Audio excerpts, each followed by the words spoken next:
Hola, ¿qué tal? Soy Gabriel Andrés Arevalo Robles, miembro de la organización intercultural Mundo Berriac, y hemos venido participando dentro del proyecto de cooperación internacional que ha venido a buscar la posibilidad de generar procesos de transformación a partir de la gramática y la práctica de los derechos sexuales y la perspectiva de género, a partir de enfrentar una situación bastante difícil y complicada que se han visto en este momento inmersos los pueblos de América Latina, especialmente todos los hermanas y hermanas venezolanas que tras la lucha geopolítica en su país han tenido que salir huyendo de su tierra y llegar a una nueva, que es Colombia. Así que, bueno, yo creo que valdrá la pena para contextualizar a todos los que nos ven en este momento, especialmente contextualizar y saludar a todas las hombres y mujeres, luchadores y caminantes de Euskal Herria, a quienes hoy queremos darle un saludo desde las montañas de los Andes, desde estas tierras muiscas, esas tierras campesinas, y queremos a partir del fondo que nos acompaña en esta tarde, poder hacer una contextualización muy sencilla de lo que sucede en este país. Bueno, Colombia ha cooptado la opinión pública global por los últimos acontecimientos de las protestas en las calles y el levantamiento atípico, digamos, en un país que hasta este momento, pese a ser uno de los más desiguales del mundo, pues, digamos, se había mantenido, se había querido vender la idea de una Colombia que, pues, pese a sus dificultades, mantenía un tipo de vida relativamente positiva. Sin embargo, ha quedado claro que esta desigualdad es mucho más profunda y que se ha profundizado en los últimos 20 años tras los gobiernos de ultraderecha que han venido gestionando la administración del Estado y que prácticamente han cooptado todos los poderes públicos, imposibilitando e invalidando la posibilidad de control entre los diferentes ramas del poder, que es un principio básico de cualquier democracia. Entonces, este contexto que nos permite un poco entender la situación de Colombia hoy y que muchos se preguntan qué pasa con este país, que es quizás uno de los protegidos norteamericanos, ¿no? Y que tiene como grandes aliados, que no se le da el mismo trato que se le puede dar a países como Venezuela, es decir, que todo lo que pasa en Colombia, que es supremamente grave, con cientos de líderes sociales asesinados casi a diario, hombres y mujeres desplazados de sus tierras, pero que realmente toda esta información no capta la opinión pública global y evidentemente los medios de comunicación globales. Creo que podríamos decir muchas cosas sobre esta región y especialmente sobre Colombia, pero creo que vale la pena resaltar la desigualdad, la acumulación de poder político en caciques locales y a nivel nacional, y especialmente podemos decir que hay una muy fuerte acumulación no solamente de la riqueza por parte del sector financiero, sino especialmente tenemos un país que ha logrado cooptar en muy pocas manos la tierra, y eso es muy importante dentro de países que su principal economía es el sector primario. Entonces, esa situación en las cuales un país prácticamente despoja a la gran mayoría de los 45 millones de colombianos y colombianas, pues evidentemente en algún momento iba a terminar en la situación en la que ha terminado. Creo que en este momento el gran peligro del país es que la débil democracia que se ha mantenido durante varios siglos, en este momento corre cada día un riesgo superior, especialmente porque queda clara no solamente las alianzas entre grupos políticos y el narcotráfico, y entre grupos políticos y organismos grupos armados ilegales, sino porque además queda muy claro y se resulta muy evidente que las elecciones que vendrán en apenas 6 y 8 meses parece que se corre gran riesgo de que exista un fraude y desafortunadamente quizás se repita lo que ya pasó en otro momento, surgimiento de nuevos grupos armados, luchas en la calle, nuevamente muertos. Es decir, creo que Colombia en este momento está en un estado de alarma, de alerta, y creo que uno de los principales mensajes a la comunidad internacional es poner ojo aquí, porque aquí los muertos se cuentan por miles y a diario. Bueno, el proyecto de cooperación que se ha ejecutado en el marco de poder resaltar los derechos sexuales e implementar la perspectiva de género en los equipos jurídicos que vienen en este momento luchando por la defensa de los derechos fundamentales de migrantes y refugiados en el territorio colombiano, pues se ha desarrollado en una región bastante particular. Hablamos del departamento de Boyacá, una región que tiene fantásticas características como ese legado independentista. Hay que recordar que Boyacá es la región donde se dieron las luchas más importantes o definitivas,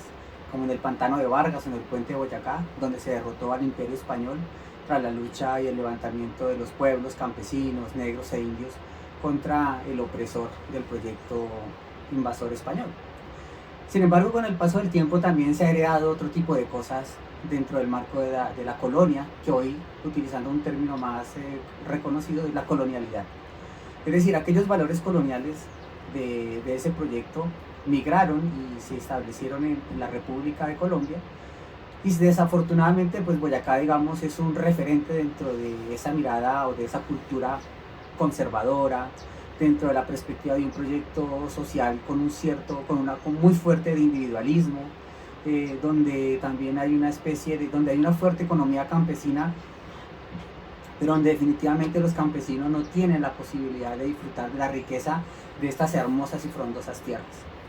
Entonces, precisamente las discusiones que se dan en el marco de los derechos sexuales y la perspectiva de género, pese a que han venido ingresando tanto en la política pública como en las discusiones universitarias y quizás en algunos lugares de la calle, pues siguen siendo bastante marginales. Y muchas veces hablar de ello pues es prácticamente poner en duda el statu quo del orden social y político dentro de los cuales se encuentra. Así que creo que hemos notado, digamos, en las reacciones de las y los participantes que han venido trabajando y participando en las diferentes actividades, pues también una especie de inquietud. De alguna forma la gente le ha permitido como reconocer esas variables y relaciones de poder que están establecidas en esa cotidianidad, digamos, en ese tejido de poder que resulta menos claro, o que, digamos, si usted que se lee de una forma más difusa, por lo menos por la herencia que se tiene dentro del mundo académico, que suele leerse el poder como desde arriba, desde el Estado, sino que realmente está profundamente atravesado en la cotidianidad. Entonces creo que ese es como el primer impacto que ha logrado este proyecto, y es lograr de alguna manera hacer visibles las desigualdades. Y algo que hemos aprendido y que ha permitido generar mayor conciencia es resaltar las diferencias y valorar las diferencias que pueden existir entre hombres y mujeres, incluso entre hombres y hombres, en mujeres y mujeres, en regiones, en identidades, pero que esas diferencias no pueden ser el elemento central de la desigualdad. Y ese ejercicio ha permitido el empoderamiento de todas estas personas que han participado en las actividades, especialmente de la juventud. La juventud que ha sido justamente la que se ha levantado en las calles y que ha logrado reclamarle, no solamente al Estado, sino también a sus otras generaciones, el haberles dejado hundido en un país profundamente desigual y que hoy desean enfrentar de otra manera. Sin embargo, tenemos que estar muy claros en que no solamente tenemos que enfrentar las desigualdades del orden económico y seguramente político, es decir, no solamente la forma en la que se distribuye la riqueza y tampoco la forma en la que se acumula el poder político, sino también la forma en la que se ha construido un patrón patriarcal y unas prácticas machistas, como ejercicios también en los cuales las sociedades, ¿no?, también intentan jerarquizar y llevar al fondo a otro tipo de poblaciones. En este caso podemos hablar de las mujeres, las niñas, etc. Entonces este impacto del proyecto ha sido supremamente positivo, y creo que ha logrado también trasladarse a la población migrante y refugiada venezolana, que incluso llega en unas condiciones muchísimo más adversas que las mismas personas pobres y marginales de Colombia, porque llegan sin sus redes de apoyo y además llegan profundamente marcadas por el estigma. Se ha querido vender la idea de que llega, lo que siempre suele pasar con las personas migrantes, ¿no?, que llegan a quitarle el trabajo al otro, que llegan a ser los que generan procesos de inseguridad. Entonces era evidente que las personas migradas y refugiadas, pero especialmente las mujeres migradas y refugiadas, están viviendo un proceso de violencia e invisibilización supremamente violento. Creo que para muchos de nosotros pensar dentro de la perspectiva de género y los derechos sexuales ha sido algo bastante novedoso. Nosotros hemos sido formados dentro de escuelas clásicas que entienden las relaciones de poder a través de la clase y posteriormente fuimos implementando también la lectura de la raza. Es decir, las discusiones de la decolonialidad, todo el trabajo que se ha venido formando y generando a partir de los estudios subalternos en la India, o de las mismas luchas latinoamericanas que se han venido dando con los pueblos indígenas, aymaras, quechua-aymaras, neomuiscas, etc. Sin embargo, pocas veces habíamos hecho claridad sobre la posibilidad de entender cuáles eran las relaciones de poder que acontecían en escenarios donde quizás lo privado se veía como algo profundamente oculto y no era importante dentro de las luchas. Nosotros mismos, digamos, tuvimos que entendernos como un territorio de lucha contra nosotros mismos, contra las formas de masculinidades con las que hemos sido criados,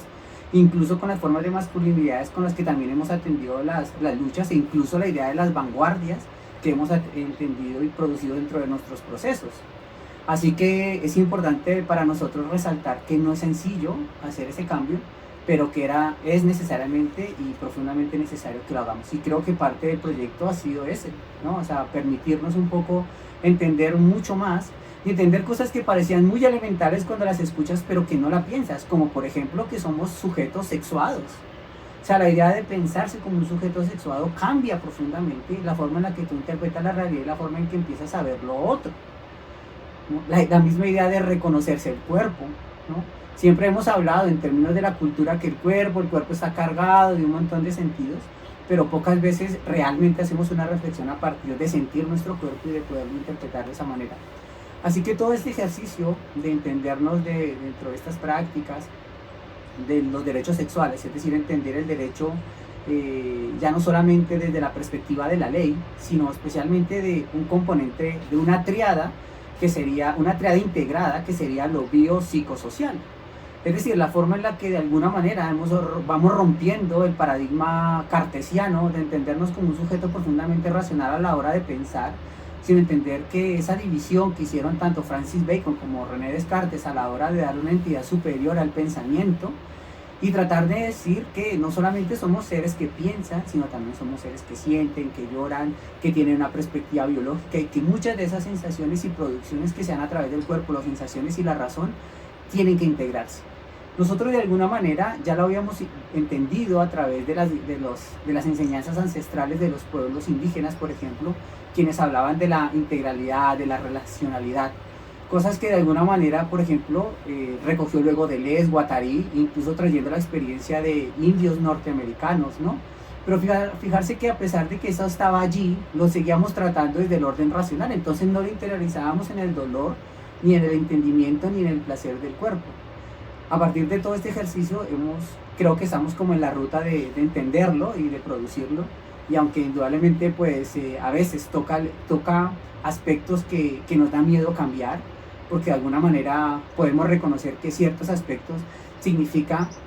cambiar los privilegios, pero los privilegios no solamente los podemos cambiar en la relación de clase, también los tenemos que cambiarlos en la relación de género. Y a veces es mucho más difícil cambiarlos en las relaciones de género, porque de alguna manera sí toca nuestra intimidad, ¿no? Porque algunas veces quienes estamos en proyectos de diferente índole, de cooperación o sociales, pues podemos disfrutar, los hombres me refiero, de algunos privilegios sobre las vanguardias de los procesos. Así que creo que ha sido un proceso de construcción para nosotros mismos, y que incluso sin pensar lo que el proyecto realmente iba a nosotros, creo que nos ha impactado de una forma tal que hoy sentimos que todas nosotras podemos pensarnos de otra manera. El fenómeno migratorio venezolano ha atraído a la cooperación internacional desde diferentes niveles, tanto la centralizada como la descentralizada. Naciones Unidas, organismos que provienen de la USAID norteamericana, que provienen de la alemana, es decir, que vuelve y se juega de alguna manera la geopolítica mundial a través de la cooperación internacional. Y creo que aquí hay que destacar el internacionalismo y la postura de Hernani con respecto a los procesos de respeto, de autonomía y autodeterminación de las personas que participan en el proceso. Es decir, que de alguna manera hoy estamos ante el riesgo de siempre de convertir los procesos de cooperación y a las personas que participan dentro de los proyectos en números, en planillas de listados, para seguir justificando los salarios de los cooperantes y seguir justificando un tipo de ayudas que terminan siendo, pues, las formas de las limosnas de la globalización. Entonces creo que a través de este proyecto de Hernani hemos podido destacar la postura internacionalista con el propósito de que las autonomías y las formas de acción dentro de los territorios respeten los derroteros y las decisiones que quieren tomar las mismas personas. Los hermanamientos que se construyen a partir de la horizontalidad son los hermanamientos claves que permiten realmente que entre los pueblos podamos enfrentar las desigualdades a las cuales nos enfrentamos. Así que nuevamente y desafortunadamente nos encontramos en esas luchas geopolíticas de la cooperación internacional, y creo que al menos en este proyecto podemos sentir el orgullo y de alguna forma la tranquilidad de que los hermanamientos con el País Vasco, pero especialmente con el municipio de Hernani, con el ayuntamiento de Hernani, tienen que ver con el respeto a la identidad, a la otredad, especialmente a los procesos locales y a su fortalecimiento. Así que creo que es un buen momento para resaltarlo, especialmente para enviarnos saludos transoceánicos, saludos de pueblos hermanos, saludos de pueblos que son hijos de las montañas y que en las geografías podemos reconocernos porque sabemos lo que es caminar a través de las montañas. Esquerre Casco, un gran saludo a todas y todas, y esperamos que prontamente podamos encontrarnos para compartir las experiencias a través de los sentidos y especialmente a través de la geografía de los cuerpos y la cercanía. Muchas gracias y hasta la próxima.